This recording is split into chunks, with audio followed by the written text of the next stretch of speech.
I'm Shannon. And I'm Mark. And this is Dirt Sailor, the podcast. Happy Throat Punch Thursday. Well, happy Throat Punch Thursday. How are you doing on this fine day? All things considered, pretty fine. Pretty fine. Pretty fine. How you doing? Not too bad. Just enjoying this little vacation on a nice little boat out on the ocean so my kids can go to summer camp. Nice. Well, I'm glad that somebody accommodated you guys so you could stand in a nice little boat and enjoy the ocean and enjoy SoCal. They're very accommodating. I'm super appreciative. What's So, going on in our world today? lots of stuff going on in the world. In California, we had the Reparations Task Force submit all of their findings during the course of their pursuit of information and tasking. And one of the things that came out with regard to discriminatory laws is that child support needs to be eliminated because it is racist. Oh, now child support's racist. Yes. How did they So come to that conclusion? Apparently, it was determined within the report that the laws are discriminatory because people are given child support if they are unwed or divorced. And there is a large number of Black children who are born to unwed mothers, resulting in a higher percentage of Black fathers who owe child support. And it was additionally determined that the state's 10% interest applied to back child support, which brings on a debt, makes it difficult for Black fathers to further their own education while keeping ahead on payments. So we need to further their education. So how are the young kids that did not ask to be brought into this world, how do they expect them to get fed and clothed and educated and become productive members of society? Well, that's not really the father's problem because it's racist. What's funny is we had a big push. We used to have more family units, and we had this big push, it seemed like, to pull apart the family units. And now that that's happened, it's racist to ask men who were not married to support the children they had. But it's not racist for the women to have to support the children they've had. That's because you look at everything in society, you can find racism in anything. You can find racism in all ethnic groups and races. You can come up with something. Well, it's racist if you drink a Diet Coke at 10 o'clock in the morning at the McDonald's on the corner of X and Y streets. So they're just fishing for things to justify an end to the means or means to an end. You know, they just need to stop. Sorry, but they just need to stop. And somebody needs to put their foot down and stop them and say, quit deeming everything racism. Yeah, maybe it's not racist. Maybe it's just trying to make a better society. Make a better society and responsibility for your actions. If you have unprotected with a opposite sex and it results in a child, man up, take care of the child. If you don't want to live with that person, then you send something of monetary value, i.e. cash or clothing or groceries or transportation. Don't just leave these women to fend for themselves. Right. And generally speaking, women have a more difficult time living the same lifestyle that men would have with or without children. They typically make less. And so now you're saying you have to not only have less, but we want you to have even little or. Yes, giving you a smaller piece of the pie. Yes, sir. Yeah. Unbelievable. What else came out of the reparations meetings? Well, there needs to be a bunch of money given to people in a complicated system of deciding who gets more than another. Yeah, who gets to develop the formula? Right. They come up with an overly complex formula, but they don't really talk about the others who were harmed. For instance, they're saying that people who were of African American descent may have been held back because of their looks, But then we also talk about people who are passing or people who may be the opposite. They appear to be of a different race. So what about those who were harmed by the same policy, but they don't have the same lineage? It's hard to determine what the right answer is, but the everybody owes me attitude or perceptively owes me or something happened one time to, I think, maybe an ancestor of mine that hurts me. We don't really have any responsibility here. It appears that they don't have the answer either. They're just looking for pie in the sky, and they're just going to start taking money from people who had nothing to do with it and start handing it out to people who were not hurt or harmed by past transgressions of people that are all dead and long gone. Yeah.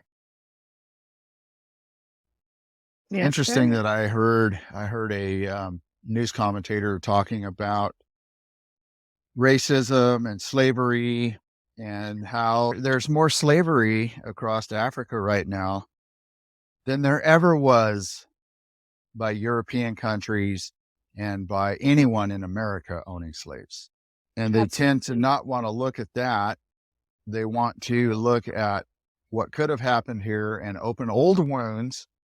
And instead of saying, okay, we're healing, what a grave mistake.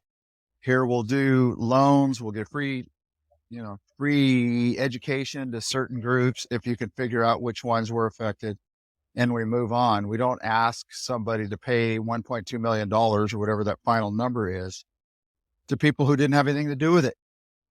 Yes, because it will also impact people who are newly arrived to the country.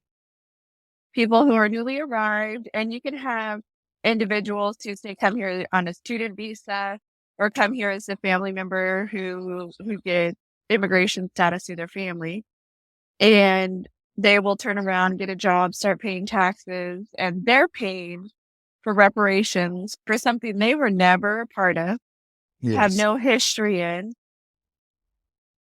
And yet here we are saying it's everybody else's responsibility. Well, let's also look at our presidents, the presidents that we have that are currently alive today. Every one of them, except Trump, was a slave owner in their history, including President Obama. Yes. His mother's side traces back to slave ownership here in the United States. So I would like all of our presidents to go ahead and give up everything that they have to pay their part, because they can be specifically tied back, including President Obama, who is so oppressed. Well, and you know what they'll do for them. They will just let them give a speech or two here and there, and that'll raise enough money to pay for all their wills and ills.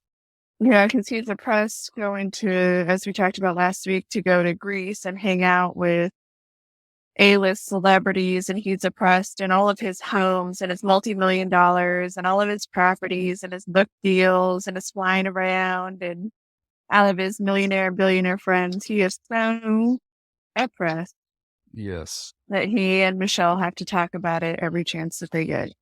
Yes. They're just downtrodden. They've been hurt so bad. Yeah. Feel sorry for him. I mean, he should be proud. They should be proud of the fact that a big portion of the population voted for him twice Mhm. to be president of a racist country. To be the king of the oppressed. Yes, and they supported his policies, most of them. Yes. And you know what? Speaking of Obama, so some of the FOIA emails that have been released, Obama era emails have shown that Hunter Biden had extensive ties to nearly a dozen senior level Biden admin aides. So he's already had ties to people who were in the White House. And then they get to continue those ties for the few years that Biden was out of office. And then now that Biden's back in office, Hunter Biden gets all those connections again. Right. And I was thinking about that too, because I saw that same article and I read a little bit. And it's interesting that that goes way back with Hunter Biden, but these policies of using these shell companies and using your influence peddling to make money for your family goes back to when Biden was a senator. Okay. So he had power as a senator, but he had way less power as a senator than he does as a current sitting president. And a lot of these leaders in DC that I've listened to all knew this was going on back when he was a senator. So why did they not try to correct and go after this 25, 30 years ago, 35? Or maybe was it because a lot of them were doing the exact same thing and filling their own coffers up and making money based on their name, their powerful positions? But now that it's hurting the country, now they feel it's time to go after him and try to fix it. Yeah, well, and then I think it's only if it gets to be too public. The problem is when it gets to be too public, maybe they will do something, either going after one side or the other. Maybe we can get the one side to shut up about it. We don't have to worry about it. Or maybe we're going to have to publicly go after them. I think it falls under, it just depends. Or if they, right. if they wrong the, like, much like Trump did, if you cross the wrong person, that can also hurt you. Then they'll go after you with their full force of the dark state or the deep state or the dark side, whatever term you'd like to use. Yes, because there was a Hunter Biden witness that we heard about several weeks ago, and then said Hunter Biden witness went missing. And then he came out and he released a public statement saying, I am still willing to testify in front of Congress, because that's what he said he would do. Well, now federal prosecutors have unsealed an indictment this week against this individual who's an American-Israeli energy expert. And he's the missing witness of the House Republicans' investigation into the Biden crime family. Well, he's now been charged as of Monday in the Southern District of New York with counts related to willfully failing to register under the Foreign Agents Registration Act. Oh, imagine that, the FARA Act. And what's funny is when I read the description, it sounds an awful lot like Hunter Biden. 100%. Same company, same dealings, same doings. We can see it in those emails that arguably shouldn't have been released, but that's really Hunter's fault for leaving his laptop and not paying for the repair bill that becomes the property of the person who repaired the laptop. We wouldn't know about some of this. We'd know, but we wouldn't no. Well, and what's interesting is, yes, I want to know where the other laptops are at, because supposedly he has lost multiple laptops, not just that one. He's lost I'm guessing the 4. Secret Service has rounded them all up, and this was the one that was unsuccessful. Right. Just like the oligarch from Ukraine that says he has all these videos. Where are the videos? Well, reportedly in the news the last couple of days, the FBI or DOJ has those videos. And that probably is giving them enough time to, doctor them. Doctor, alter, erase. Well, according to Hunter Biden's attorneys, they've hired someone to work on the laptop issue that he has, because he has a lawsuit going on right now for the release of the information from the man who owns the defamation lawsuit, the man who owns the repair business. So he has a lawsuit going on. Well, they've hired someone to try and dive into every facet of that laptop. And if they can find one thing that appears to have been altered, they're going to try to can the authenticity of the entire thing. Of course. So they're hoping and praying that one thing, a delete button, an accidental erasure, maybe when the guy was going through it before he found something that appears altered, he saved something on it, whatever the case may be.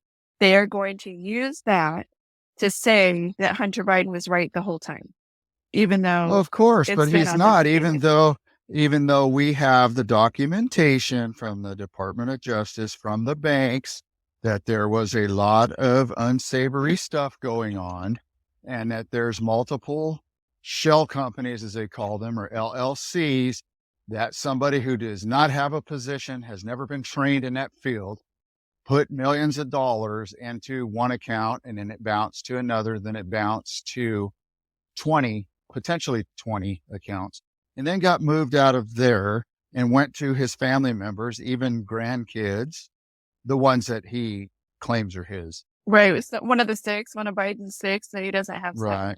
And then on to the one young one that is in college. Why is she getting 10,000, 50,000, 100,000? Is it a college fund? Is it a slush fund? Did she know she received the money? If she did she pay taxes on the money? Yeah, how did that work? How did their Biden crime family moving money work? We know how it worked. Everybody's learning. The true scales of justice, unfortunately, are BS when it relates to these people back in DC. And I'm tired of people calling them people of power, because I have news for them. There's only one individual that has the power, in my opinion. And when the rubber meets the road, they will all be judged for it, and there will be, quote, hell to pay. Yes, absolutely. And there are, we have to those who believe there is power in here in the United States, there's a separation of powers, and it falls into the haves and the have-nots as far as our earthly presidential and representative powers. Because we've seen where, like, Dianne Feinstein ended up having a spy on her watch, and Swalwell had one too, working for him, among other things.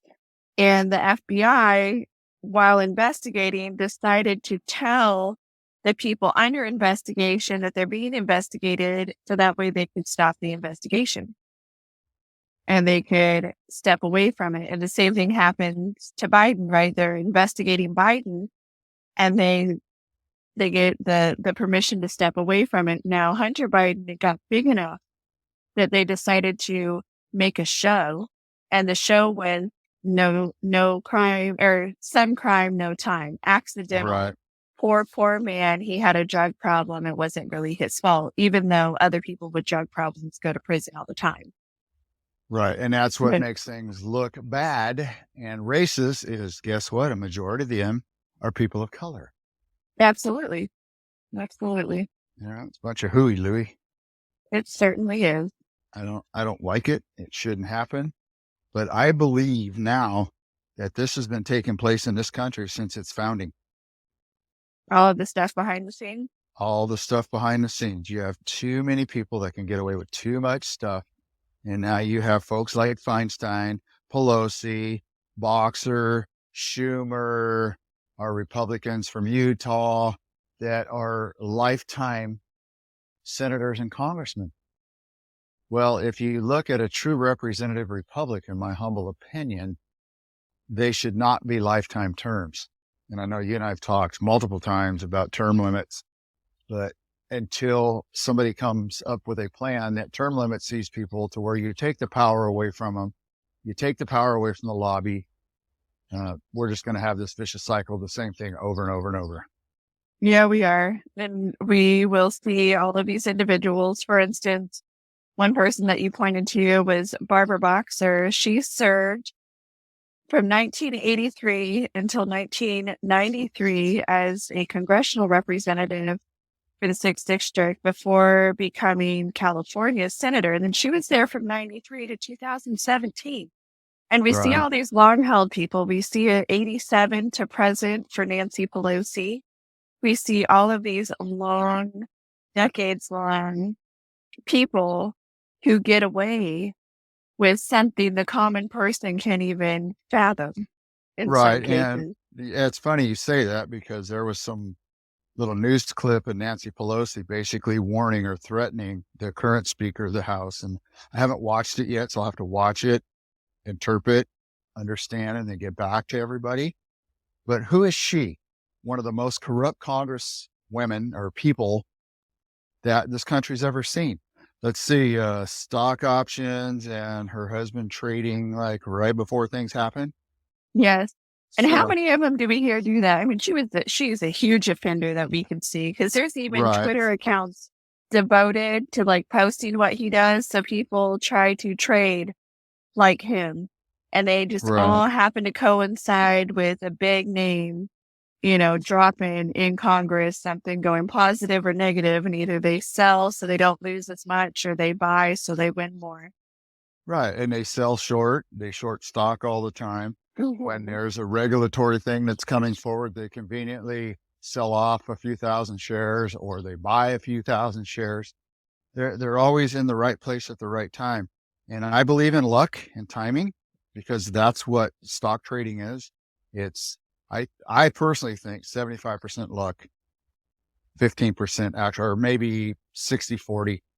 But you know what? It's awesome that they're like 98-2. Yeah, they are. The people like that, you know what? If they end up with a huge tax bill, they can just do like Joe Manchin and fail to pay taxes on time. Because, I mean, if you end up Right. owing something, you got time. Just do it when you feel like it. Joe Right. Manchin has late payments that go back to 2009. Sometimes he gets fines or interest accumulated. But how are you going to sit up there and be the one helping to write the laws and you don't follow your laws? You And then wrote not that. You follow the helped to laws. write the IRS code. You Yeah, have I that. started looking into one of the Fox News contributors, Harold Ford, who's on, I think, the 5 is what that show is called. And I He looked up his, was. yeah, he still does shows. He's there every once in a while. He was Every there so often, yesterday or right? last night. Yeah. Yeah. Yes. So he was a congressman for 10 years. I believe he lost his bid for reelection. He actually voted both directions quite often. He actually supported the Iraq War, tried to get fellow Democrats to go along with him. And then once things went south and they realized it wasn't as advertised, he started going the other direction, which a Okay. lot of people did. I did as Yes. well, Yes. which is understandable. A lot of poor young men and women that fought in that thing and that lost body parts now have PTSD and such.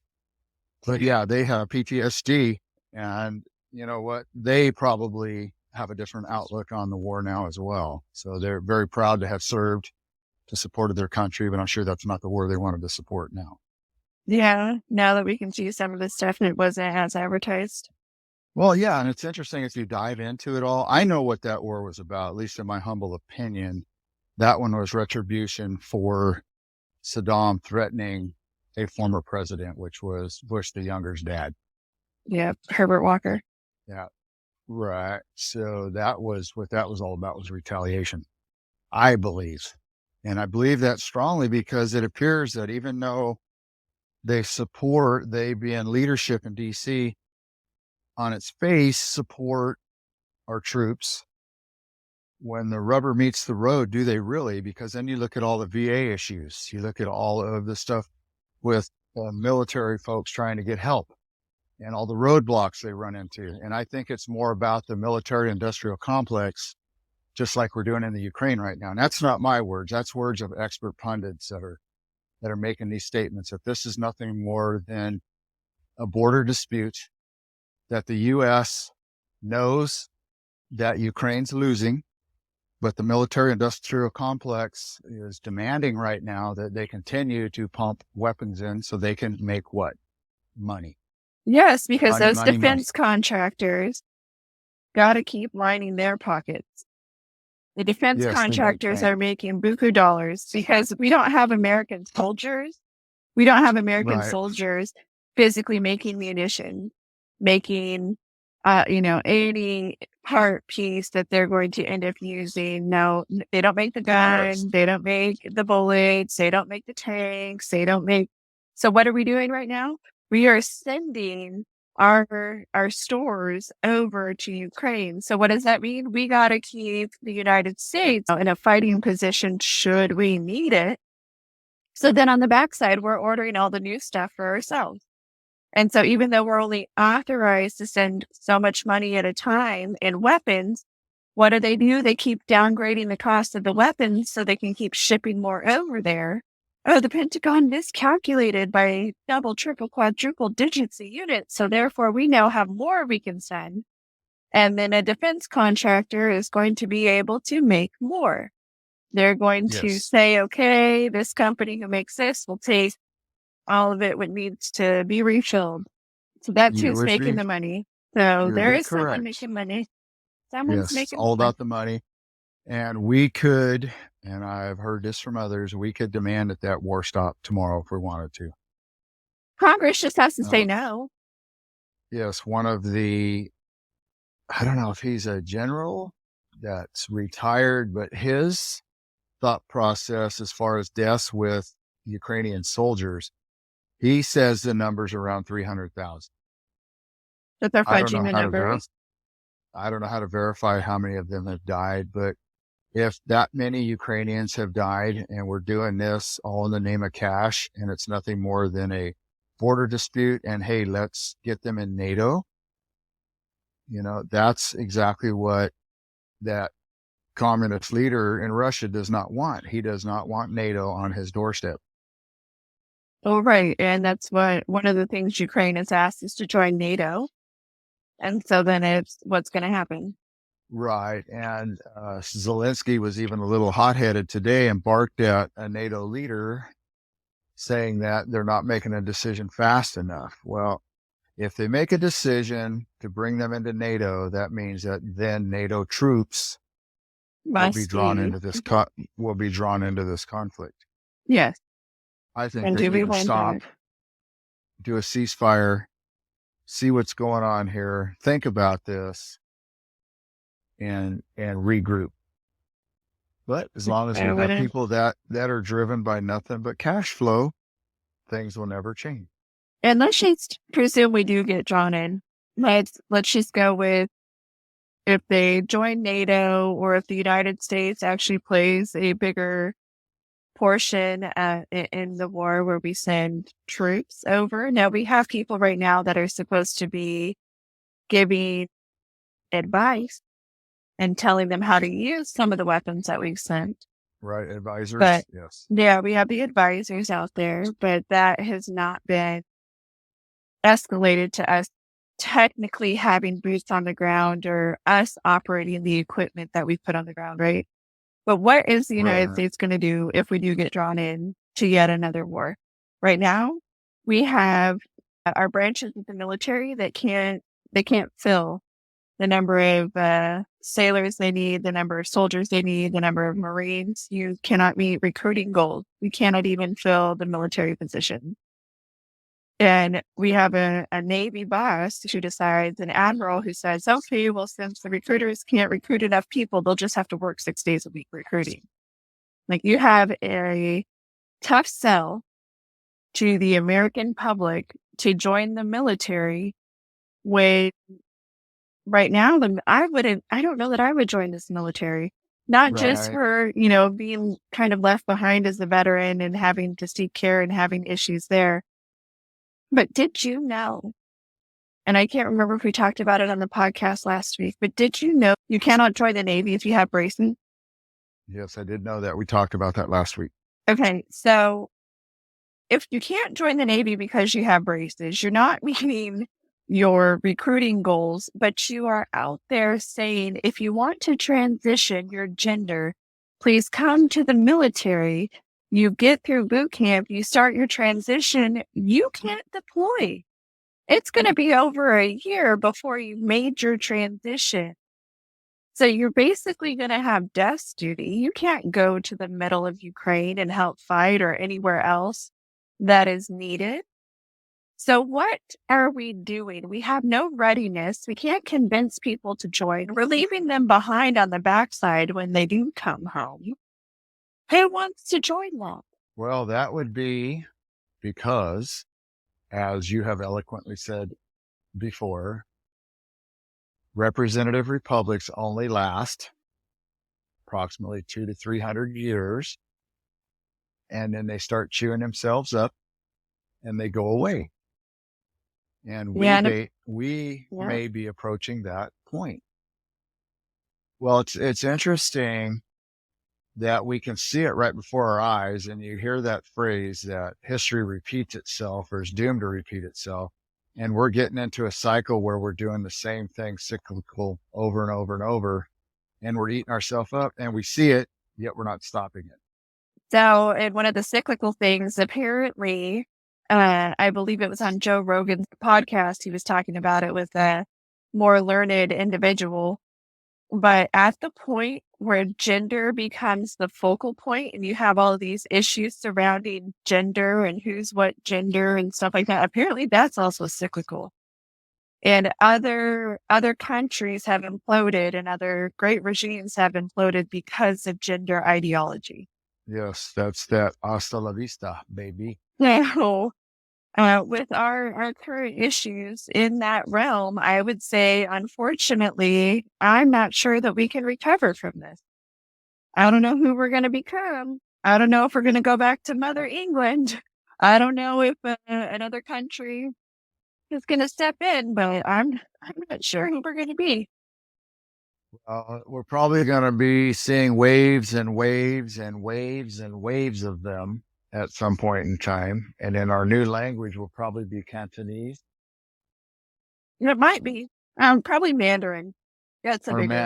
Mandarin. It's a Could go either bigger, way depending on which right. ones come this way. But if you Which, look at all the property that we're selling to them, all the stuff that they're doing, all of our proprietary software and hardware that's being copied and stolen from us by them and other countries, according to our government. Now, I don't know. This is all, what's that word? Supposition? I don't know. yeah, well, I do not yeah, know, we don't know what because we don't know. we have to rely on others to tell us the truth. And what is the truth? Just like when let me give a little sidebar story here, when Mr. Trump was running for president the first time. And one of my coworkers he's a minister and he's a pretty religious guy. And he said, well, I'm Republican, but there's no way I can vote for him. And I asked him, I said, hey, Stephen, why would you not vote for Donald Trump? He says, well, he's a womanizer. He's done this with women. He's done that. He's done that. And I asked him the question, do you know Mr. Trump personally? He goes, well, absolutely not. We come from different worlds. And I said, exactly. Because what happens is you have a political machine that wants to decapitate somebody at the knees as quickly as possible. So they start generating all this stuff, true or not. Some of it may be true, but that's not of my interest. What he does in his bedroom is not my interest at all. What I'm interested in is, will he tell the government that he runs to stay out of my pocket, don't charge me more than I should pay in taxes, and keep everything for middle class and upper middle class on a level playing field? If we can have that, I'm happy. Get in there, let's do it. And look what happened. He got in there. You still have 55% of the country that says he did a fantastic job for all ethnic groups, higher employment numbers in every sector than in American history or in the last 75 to 100 years. Yeah. Well, one thing that So, I had a problem with, it's funny that you bring that part of it up. Like, I had a problem with Trump making fun of a disabled person. That was going around, and I was just like, as a person with a disability, that hits me hard. And I'm like, this man is awful. This man is terrible. I can't believe he would do right. that. That is so low. I then And watched the video for myself that proved he was making fun of a disabled person. And you know what I saw? Trump with a specific set of mannerisms that he has displayed for years. He holds his hand in a certain way and he acts in a certain way. And he's done these like hand movements and gestures for years. And they said that that was proof that he made fun of a disabled person in one particular instance. And then I realized that they took his mannerisms, applied it to something that was future dated, basically, because he's been doing it for years. And then said, look, he's making fun of this person, put those two clips together and called it good. And so when I realized there was that attempt, the great takedown on calling him as, someone who makes fun of disabled people, I was like, oh, they really made that up. Okay, so what else out there? Now, she pointed out some of the stuff that they really worked at taking him down for. right. Just like we didn't exist. talked about 15 minutes ago, and how you can turn anything into racism. Anything. Yeah. Anybody. Yeah. I actually made a statement today at lunch, and there was nothing meant by it.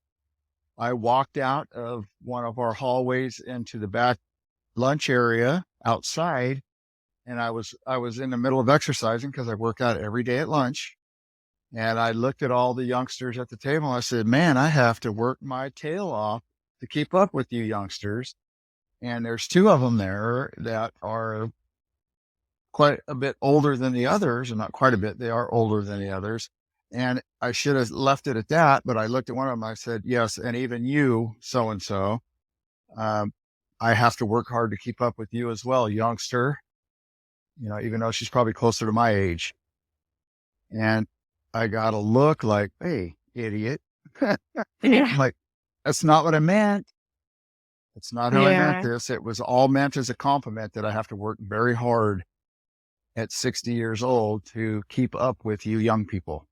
It's funny how sometimes something that is really innocuous, it can be turned into a bad thing. So one of the things and phrases that I was taught, and I find that the application can be difficult, but it needs to be done, which is assume good intent. Assume that whatever happened or was said was done with good intention. And then think about your reaction from there. Assume that they had good Right. intent. So in like your case, I should assume that you had good intent in your phrasing and your saying, and then move on from there. But as you noted, that could be turned into a negative in any regard, right? Like if somebody calls me In young one lady, second, yeah. Oh, you called me young lady. I'm a married woman. You're just, anti-woman because you said something derogatory and didn't recognize that I was Miss instead of a Mrs. or I was a this instead of a that. We can turn it into something bad. It's so right. easy to. And that's why I say in almost all of our podcasts, when we talk about transgenders and the other parts of the communities, I still don't understand some of it. And if I was to be put in a room with some of them that identify as a he or her or she or them or, any term you use, I would reply, and I'm sure they would take it in offense, but there was no offense meant by it Right. because Genuine question. yes, it's a genuine question for me because I don't understand why there's so much focus on that.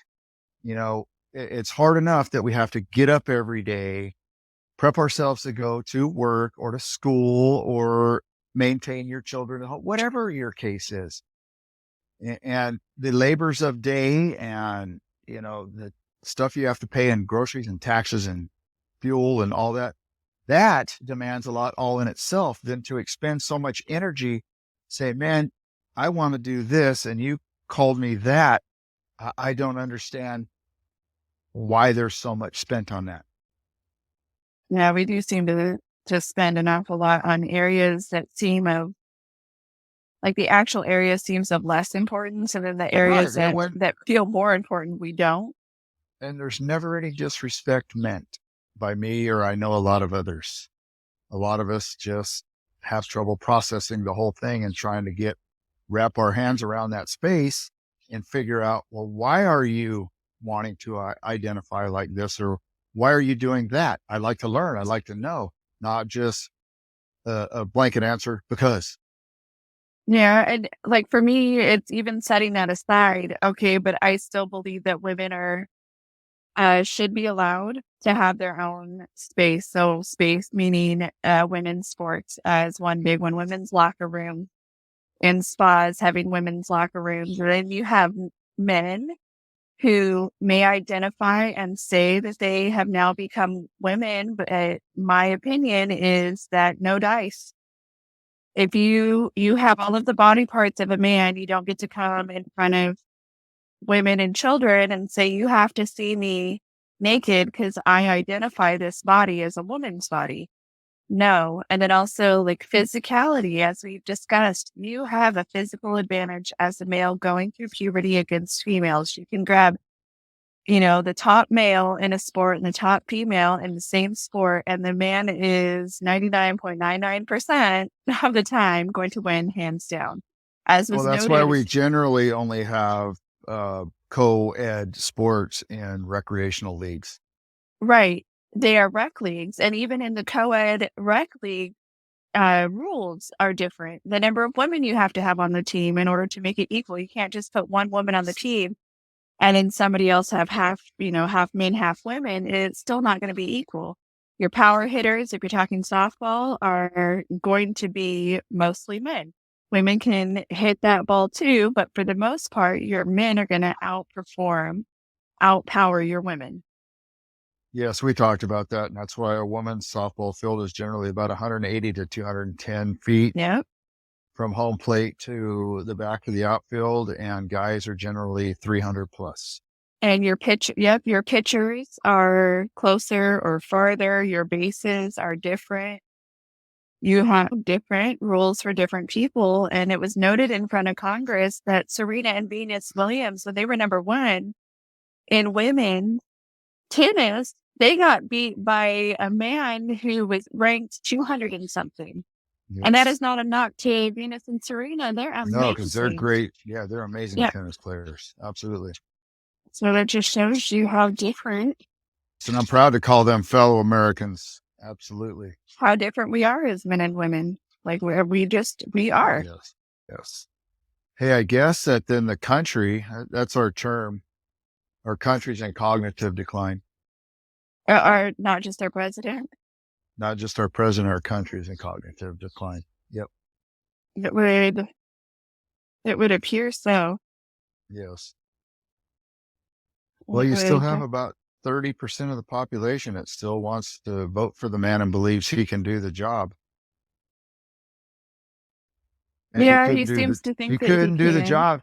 Yeah, he couldn't do the job even when he had all of his cognitive reasoning and his faculties back when he ran twice and was defeated and didn't even make it past the primaries. No, and he has to be swooped up and saved is what he has to Yes. be. He cannot do it on his own. He is not there. He has spent 40% of this presidency on vacation.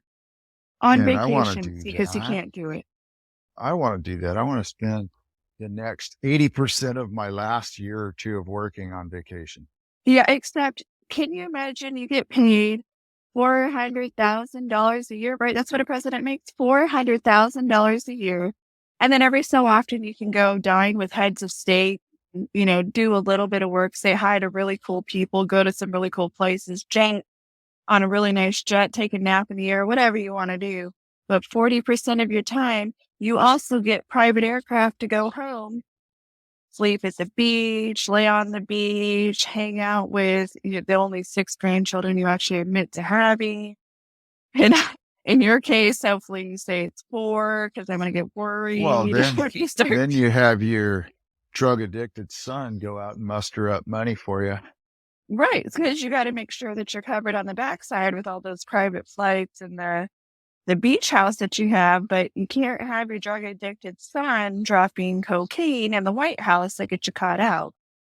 Well, I know one thing for sure. Once he's done with office, whether he runs again or does run and loses and he's out, I don't believe anybody will be hiring him to do speeches for them where they're paying him $50 to $100 to $300,000 a speech. No, they'll pay him to teach a class that he never has to show up to or something like that. Right. Awesome. Because he can't speak. Sorry. He can't speak. But on the White House's behalf, though, did you know that they invoked the Hatch Act to not talk Yes. about Hunter Biden's cocaine, which happens to deal the president and vice president aren't actually subject to the Hatch Act? Right. They're allowed to do political things outside of the norm that others cannot. But how is cocaine Hatch Act? It's not. The guy just didn't know what to say. All he had to say was, we're about 100% certain it's not Hunter's. Or Like, how about no comment? Yeah, no comment. We don't know what we don't know. Thank you and good night. President's got to And go just- to bed now. It is 4 p.m. Just like Karine Jean-Pierre said that people like us and news outlets do not need to be asking them about cocaine and the White House and whether the Bidens were there. We're out of our league. Undignified. Yeah, undignified. She said, well, they weren't there Friday, they weren't there Saturday, they weren't there Sunday, they weren't there Monday, and possibly weren't there Tuesday. However, when you pop up the video and you watch it, they were absolutely there on Friday, walking across the White House lawn, going to Marine One. For the so next they could vacation. fly. Yeah, so they could fly to the next set of days off, the next vacation, as you say. And Hunter had a cute little backpack on him. So what was in that backpack? Maybe potentially he had that backpack where the baggie of cocaine was found, if he was in fact the one that lost it, and he opened a pouch or something or a zipper and it fell out. What baffles me is people have come out to say we may never know who dropped the cocaine, right? You're telling me that one of the most secure locations, somebody can bring in a white powdery substance, isn't anthrax like white and powdery too? But somebody can bring in a powdery substance and just have it about the White House and they'll have no idea where it comes from? Huh? Yeah. Some of the people say bull hockey. They know from video surveillance. They know from White House logs. They know from who has passes to come and go in those areas there that they can narrow it down to a time, to someone or something that was in that general vicinity at that time. And then anyone that was in the White House in that location at that time, I would do a random drug test on every one of them, Hunter included. No, you can't force the first time to have a drug test, but if everyone else comes back negative. Well, and that's the thing is, have we ever seen his rehabilitation process? Did he ever go to a rehab? Is Claims he he has. clean? Probably Is he not. clean? Do we know he's clean? He is the only one that we're aware of that has a history of drug and alcohol abuse. So Right. And one would Secret tend, Service is drug tested all the time. So you want me to believe yes. it's them? No, they're trying to, they being the White House is trying to blame it on construction workers now. Saying that there's part of the White House that's under construction and it's very possible that a construction worker, well, do you think a middle-class union construction worker is going to jeopardize his livelihood and take blow with him into the White House and risk being arrested, going to trial, and being given prison time? Well, we know only a middle class person would receive prison time for that if it were My true, point. because Hunter My Biden could point do all the exactly. blow, the coke he Right. wants. He can get away with whatever he wants. Yeah. Just like our illustrious leader of the COVID program and all his appointees, how they led us astray on a lot of stuff. And there's a lot of congressional hearings going on right now. And it's going to be interesting to sit and watch them so I can come back and give you a summary in a week or two of what the general consensus is. My consensus is a lot of it was fraudulent. They may have had good intentions at the very beginning, but then when they realized that somebody was still doing gain of function research with his money and it would come out that it was his money, they tried to hide that as quickly as they could. Right. It Absolutely. cost us millions of lives, I believe up to 7 worldwide, 1 million in the US. A lot of it was unnecessary. A lot of it happened to folks that had other issues. Right. And some of it wasn't even COVID that they blamed on COVID. So some of the Right. people that died didn't even have COVID, but couldn't get appropriate medical treatment because of Right. what was happening, because of the shutdowns, because they were telling people, don't show up to the hospital until you're on your deathbed. They Right. scared people out of the hospital. They scared the bejesus out of people. And I know you recall that I've brought up many a times empirical data. And let's make sure we understand what we're seeing here so we know what the truth is, or at least most of the truth. And another peer review study has been recently released the last week. Excuse me. Another peer review study has been released within the last week or two that says unequivocally that the vaccine that was used over in Europe, I believe, was given to people by Moderna. Was it Moderna or BioNTech? I should have had that in front of me. Anyway, one of the companies that was providing vaccines to Europe, they have now found that a lot of the batches of the first block of vaccines that were created, and when I say a lot of the batches, hundreds of thousands, Okay. the incidence or the rate of secondary side effects was 1 in 20. 5%. You're telling me 5% had. Yeah. Wow. That's huge. Yes. That's it's a more huge than the death number. rate of actual COVID. Yes. That should have never happened. 1 in 20. And then they know this because they have traced the batch numbers. And one of the next batches, it was 1 in 1,000. So basically, just like anything else, like studying empirical data or doing research and mixing the right toxic brew together so you don't kill everybody, it was 1 in 1,000. So then So we were the next- great experiment. Yes. Then the next batch of vaccines, it was brought down to almost nil. It was not whatever, it was a very low number according to this research. However, the peer-reviewed researchers or researchees, whatever, have made the statement that they do not have enough data on the actual last batches that they're looking at, so that number could increase. Okay. So just for our listeners, BioNTech and Pfizer were mRNA approved. Moderna was mRNA approved. Then AstraZeneca was adenovirus approved, and Johnson & Johnson was adenovirus approved. So I would be really interested in noting which particular vaccine was 1 in 20.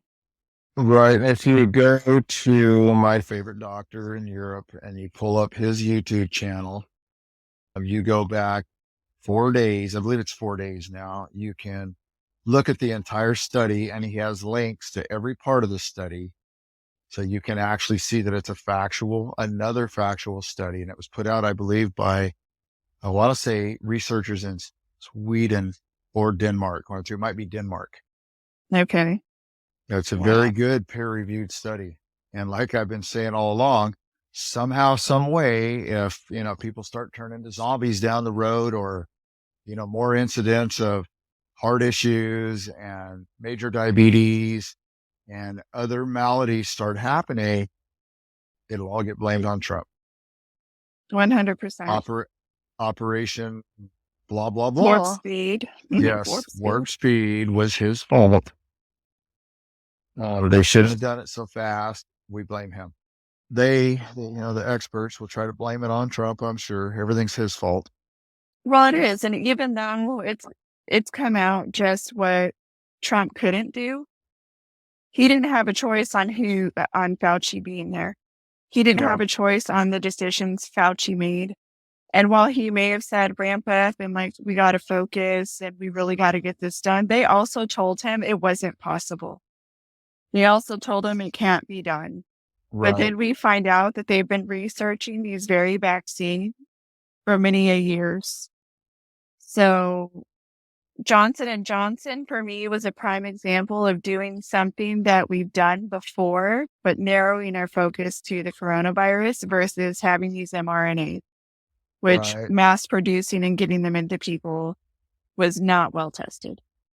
Nope, it was not. And hopefully, even though I'm seeing studies from the doctor I follow on an increase in heart attacks, heart rate, or heart issues, where excess deaths are still continuing to happen. And they put a percentage of it to people not being able to get medical care during COVID. So that drove them further into the ground quicker. Right. The actual virus itself, because it altered people's DNA, contrary to belief, I'm sure it's altered things to where you have no control of what's going on with your body. And diabetes and other maladies are starting to rear their head higher than they have in decades. Yes. And then there was some of their treatment plans that they implemented at these hospitals across the United States. Some of their protocols were what killed people. Yes. And people who went on different protocols, because some doctors said, hey, you know what, this seems to be having a negative outcome. Let's alter this a bit. Even though it was, again, the nationwide protocols, they had better outcomes than the doctors that strictly followed the remdesivir and others in their protocols. Interesting thing is, these doctors are really smart women and men. They know better. They know if something's not working, if you have an allergic reaction or you have an adverse reaction to something, to stop. And they continue to push this thing forward, and Lord knows why.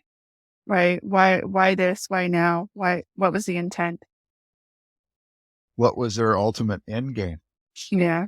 Let's pivot and let's talk about another topic that has been at the forefront of my mind. There is a movie that just came out called The Sound of Freedom. Yes. It came out over the July 4th weekend. It cost, I think it was something like $12 to $15 million for them to make. They had been shopping it to different studios, trying to get it to go out there. I mean, they shopped it to Netflix. Disney owned the rights for a while. Or it was shopped to Disney. It was bought out of Disney because Disney didn't want to put the movie out. and they shopped it to Amazon, they shopped it to Netflix, Angel Studios did. And ultimately, they crowdfunded to get it into a few thousand movie theaters. They couldn't get it out to every movie theater, but they got it out to a few thousand. And it was the number one movie July 4th weekend. It did better than the Disney movie that was out that weekend too, that part is neither here nor there. But it is a movie based on a true story. And it's based on a real operation that happened something like a decade ago. It is about child trafficking. So that alone is not necessarily newsworthy to me or political commentary worthy. It's a movie and it's based on a true story. It got out there. Maybe the part where it did better than a big, movie studio movie during opening weekend, you'll get some reviews, you'll get some noise, and then life goes on. But instead, I have been seeing article after article basically calling this movie a conspiracy theory QAnon movie, that it's not real life, that it's just made up nonsense. Rolling Stone did a piece on it calling QAnon. CNN says that they don't want you to see it because it's not real America and it's just more fear mongering is what they called the movie. And I don't understand that. Like, child trafficking is not real. This movie is based upon a true story. And I find it so weird. That begs the question, why would people think that way? Why would people write articles like that unless they have some kind of axe to grind or something? Right. Calling it feeding conspiracy, QAnon conspiracy theory. I'm like, it's not. Like, do these people think that child trafficking just doesn't happen? Well, I thought all the QAnon people and all the Oath Keepers and them all got arrested during January 6th. So how could it be a QAnon shaman went to prison and all of those. But if you listen, sorry to segue, if you listen to Tucker Carlson, apparently he interviewed the former Capitol Police chief who said that there were a bunch of feds at the Capitol. And the corporate executives at the news outlet refused to air it. So he is going to re-interview him on his new Twitter site. Yeah, that was one thing that was baffling me. Not on the January 6th, but on it's a movie. Say it's bad acting. Like, don't say it's not real, especially something that's based upon a true story. But other crazy things that are based on partial true stories will get rave reviews, and they're awesome. Yet probably because it's a religious outlet, maybe. Oh, the Angel Studios is the one that shot and they don't agree with the people that are in it. I don't know. It makes you wonder. But if you try to interview them, they won't interview you. They'll write their own hack pieces, but they won't let you interview them. Right, because they don't want you to actually get any time speaking your piece or trying to say who you are and what you do. And you know what? We see this new Facebook Threads that has come out, which is the left-wing new Twitter, since Twitter is now apparently right-leaning, even though Elon Musk is not a right-leaning person. But Threads comes out, and as soon as it does, conservatives on there notice that they're already getting shadow banned, they're already getting censored, they're already getting blocked, they're already being told that they can't speak. Or if somebody tries to follow somebody else on Threads, they get told, are you sure you want to follow this person? They're not a very good person. It's amazing. Absolutely amazing. Well, it makes you wonder about the whole thing. It makes you wonder about all the billions going to homeless. We talk about this all the time. All the billions going to education, all the billions going here, all the billions going overseas. Somebody puts out a legitimate movie about child trafficking. Oh, no, it's a fraud. It's conspiracy. Hunter's laptop. No, it's a fraud. It's conspiracy. Well, that tells you that one side of the country over the other either has mental issues, they have blinders on, or they just cannot see the forest through the trees. Yeah. Or there's another end game that we can't see. What can't we see in this there's a bigger fish here that we're not seeing. That speaking of bigger fish, and what I'm not seeing is I heard a rumor yesterday that our California governor is really pumping himself up to run for president in 2024, and Biden is going to back away. How long do you And think before he does it? what I saw on the news clip was in about 6 to 8 weeks. Well, he's got to do it soon, and that sounds about right because he's got to get in before primaries. Now, they've already said that Biden isn't going to have any speeches. There's not going to be any, not speeches, sorry, any debate. They're holding him back from any debate. So even though anyone wants to run against him, as of right now, there'll be no debates. But they have to have enough time to throw those debates together and to get people on the ballot so they can put their name in the ring because it's got to be perfectly timed, right? You only have so long before you can put your name in the ring and actually get on these states' ballots for primaries. Well, and they will actually try to. they'll actually try to change the rules for them. Because they'll be like, oh no, this never happened where the sitting president doesn't run or we didn't know it ahead of time. Do you think he's going to have like an aneurysm or a stroke? That's what this guy said, that he's probably going to croak.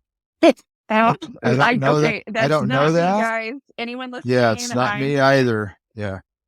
I would not wish that on anybody. Even though I don't agree with him politically, I would never wish that on anybody. I wish him a retirement. Dude, retire, yes. Admit you have 7 grandchildren, go off into the sunset, be happy. Go to your beach house and enjoy.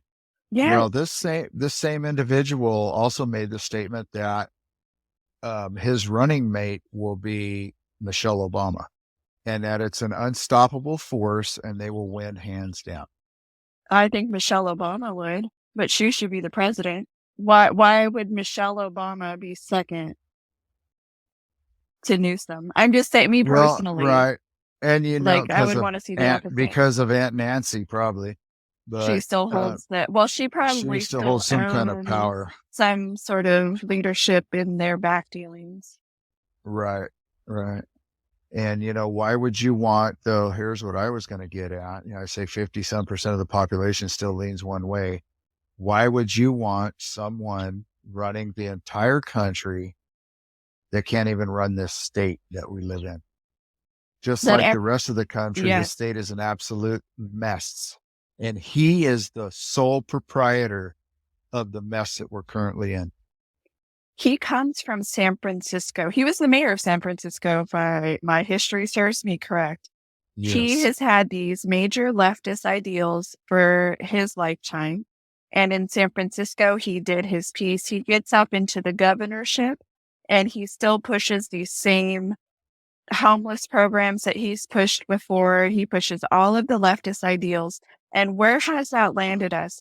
We now have zero money bail in which criminals are routinely either not arrested or immediately let out. So what's San Francisco seen? Bat-wielding kids attacking nannies and moms in a wealthy school neighborhood or a wealthy neighborhood outside of a school. And the San Francisco Board of Supervisors is saying, well, schooling was erratic during the pandemic. So it's not our fault. It's not the mayor's fault. It's not the governor's fault. And schooling, it was erratic. But that kids with bats beating out moms and nannies for their phones, I'm sorry, that is Gavin Newsom's California. Yes. Well, there was a guy here in California by the name, I think his name was Mike Reynolds. He was the curator and he helped push 3 strikes. Yes. That was a very successful law, even though I'm sure it was deemed bigoted, racist, too tough. It was, because sometimes the 3rd strike would be a lesser crime. So the person should only be put away if they did 3 really, really bad ones, not 2 majorly bad ones and 1 kind of iffy bad one. We didn't like it when it was not a really, really bad one. Like, somebody should have died the 3rd time, not these minor other offenses. Well, I listened to a local radio station yesterday because Mr. Reynolds recently passed away, and it was a guy that had done some time in prison, and he said absolutely The 3 strikes law is what scared the bejesus out of him and kept him out of trouble, because he learned his lesson after the first one and realized, oh my God, if I do something like that again and again, I could be gone for life. Right. And there was actually more than one person that called this local radio station to make the exact same statement. To say that they were essentially scared straight. Like they Yes. did the crime, but then they were, and you know what? We Yes. should be focusing on rehabilitation. I know that's one of the soapboxes that I get on. And I'm not saying that 3 strikes shouldn't be on the table, but I do believe that we should do more to rehabilitate. And this new mindset of let people commit crime and continue to just go out and harm society, that is a huge pendulum swing that is not helping us. We went from No. 3 strikes and you're out to, well, you know, it wasn't that bad and people shouldn't be attached to their property. And even if they get injured a little bit, it's okay. Or a lot of it, you're still alive, be happy. And how do we go What? from one to endless amounts of crime is also acceptable? I have to be happy that I'm not injured to the point where I'm disabled. Right? Well, If somebody breaks into my house that I'm paying for, that I'm paying my property taxes on, and will defend to the extreme extent, oh, you mean I'm not supposed to complain when I get beat up? No, you're not. You're just supposed to be happy. Like, you know, you had stuff to steal. Be excited that people thought your stuff was theft worthy. Yeah, okay. But don't you misgender on YouTube because you'll get banned for life. But be happy. You're that crazy. somebody wanted to steal what you had. Interesting. Yeah, it is interesting. And instead of rehabilitating people, now we're just saying it's racist if you're a business and you lock your stuff up so it doesn't get stolen. That's racist. It's bigoted. That's homophobic. That's xenophobic. That's every kind of a phobic. And so you can throw out there. Well, I think these people they're misterming that stuff. And if they're so certain that it's all the above, like you just said, then they need to open their homes up to these people. If you have a fence around your property, take it down. If you live in a gated community and you have security and you have surveillance cameras, shut them off. Get rid of it. Yep. Get rid of all of that. And like we say all the time, practice what you preach. Yes. You better be living that same lifestyle, because if you're not, your words are going to fall on my deaf ears. Absolutely. Agreed 100%. Yeah. So something that we've been seeing here inside the United States, as well as so San Francisco, and I believe they've had the same problem across the United States and even in Philadelphia, which is open air drug markets. So we see many individuals who have a homeless problem, a drug problem.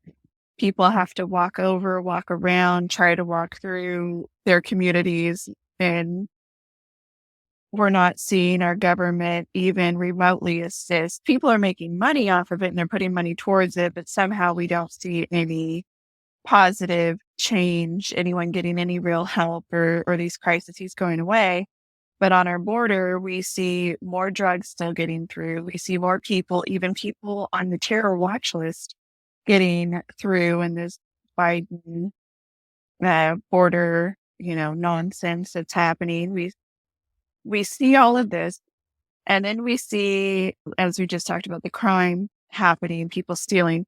But what happens when you have someone who served their country and they decide to work for a supermarket? They work for a local supermarket in Colorado. They see theft. They see another crisis, the crisis of theft, and they decide to film it. So that way they don't interfere with the actual theft. The supermarket has a hands-off policy for theft, same as Home Depot. So they film the theft so that way the police will have something to possibly identify the people with. What happens to our military vets? Well, you get fired. You get fired. So if you get tired of the theft, you get tired of the homelessness, you get tired of the crime, you get tired of the open borders, and you fight any of it, you film it, you're a racist if you film open borders saying, look at this is what's really happening.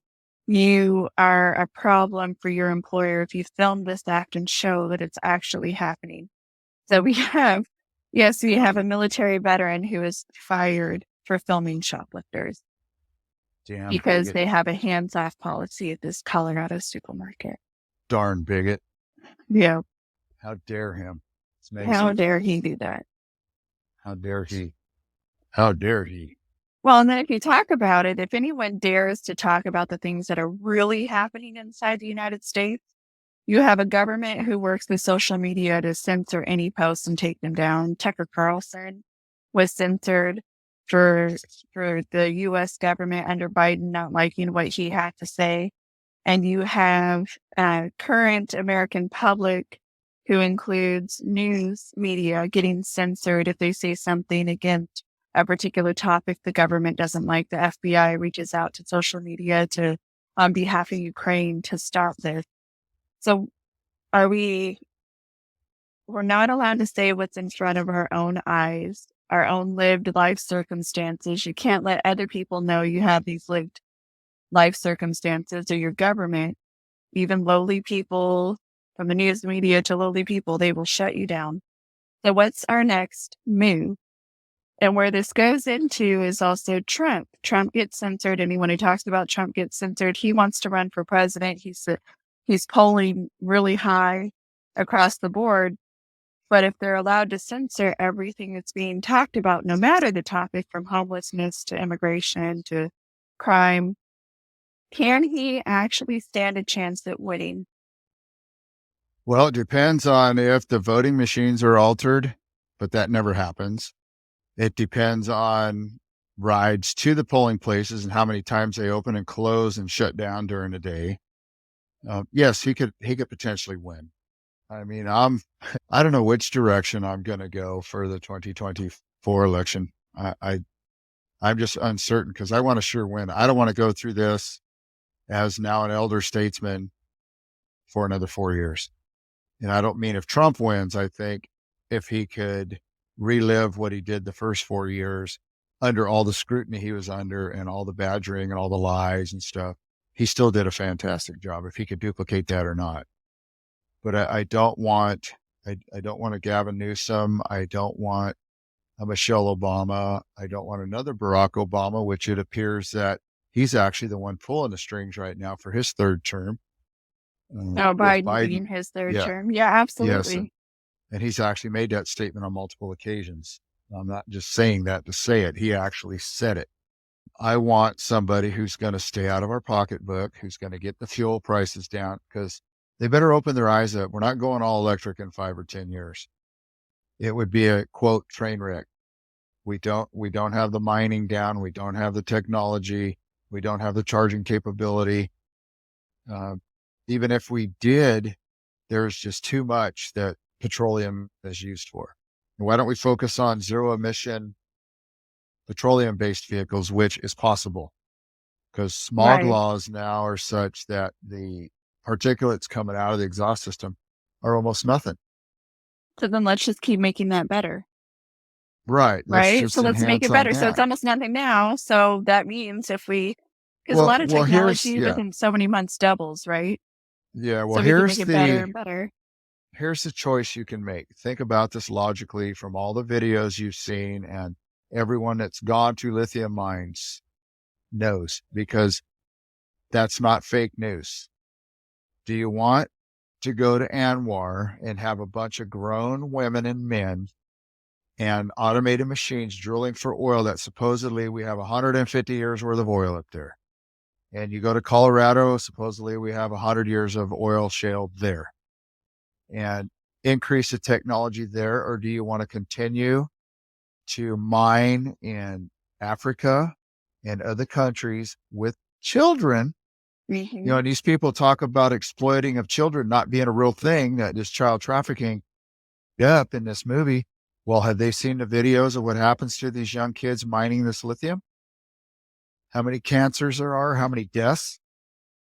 Why are we so okay with that being our source? Children. Another exploitation of children. It may not be in the same exploitative manner that we talked about earlier in this podcast, but it is another example of exploitation of children that we're okay with. We're pushing for this here in the United States because of our push to get to this energy source. So why are we okay with it? In my opinion, it has to do with the same reason that the military industrial complex is so heck bent on another war in Ukraine so they can ramp up their money and make just billions of dollars, that there's some connection with the lithium and with electric and new technologies, that somebody is really loading themselves with a lot of cash. Yes.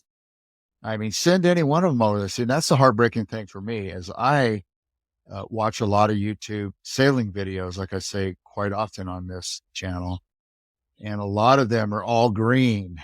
They're so green. They want to go with electric motors. They want to get rid of the lead acids, and they absorb glass mat batteries and go with all lithium. They're excited that they're partially saving the environment.